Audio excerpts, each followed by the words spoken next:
y'emirimu eriri mu ggwanga abantu abasinga obungi naddala abavubuka basalawo okwenyigira mulimu gw'okuvuga bodaboda wabula ku bantu bano ebitundu 3 ku buli 100 tebalina bisaanyizo bimala. Kino kiviiriddeko obubenje okweyongera era abantu bangi balumiziddwa ate abalala babufiiriddemu. Okunoonyereza kulaga nti emisolo emingi egibinikibwa abagoba ba bodaboda naddala abo abavuga ez'amabanja y'emu ku nsonga enkulu eviiriddeko obubenje okweyongera. Kino kiwaliriza kampuni ya Honda okuvaayo okutaasa embeera eno bwerese bodaboda eza kibanja mpola nga mu myaka 2 pikipiki oba ogiguze obukadde 6. Mu kwogera kwe, minisita omubeezi owa Kampala Kabuye Kyofatogabye agamba nti kino kyakuyambako abavuzi ba bodaboda okwekulaakulanya newankubadde mu nnyamivu eri abo abakozesa bodaboda mu kumenya amateeka.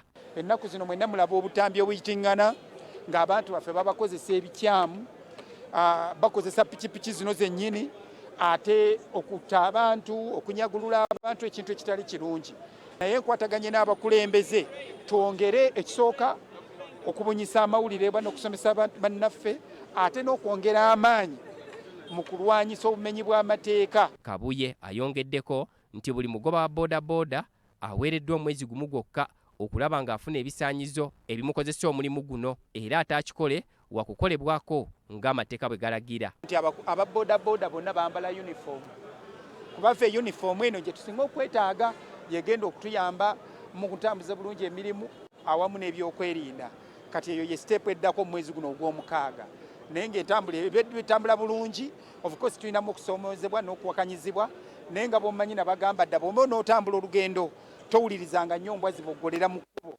Buli lw'okyuka ozikuba totuka gy'olage. Maria Namusoke Kamoga, ssenkulu wa kampuni ya Honda, agamba nti balese pikipiki zino okusobola okukulaakulanya abavuzi ba bodaboda. Tumanyi nti eno pikipiki we bagigula ku ssente entono z'eriko $4,900,000 agenda kubeera n'eyo pikipiki okumala emyaka 10 ng'ekyali nga bweri ekitali ku pikipiki endala. Kanyike Kiviiri, ssentebe w'abagoba bodaboda mu masekati g'ekibuga Kampala, asabye abakuumaddembe obutakwata bodaboda zaabwe. Era poliisi tugikubira omulanga kuno muzeeke yasaze ku driving permit. Tusaba bwebeera eri ku kkubo omuntu emusabe permit, sigamba nti ejjeekwate bukwase esunsulire ku poliisi. Ekyewuunyisa piki ya $1,010,19 125 naye ate tugenda kugisasula mu looni $6,008,000.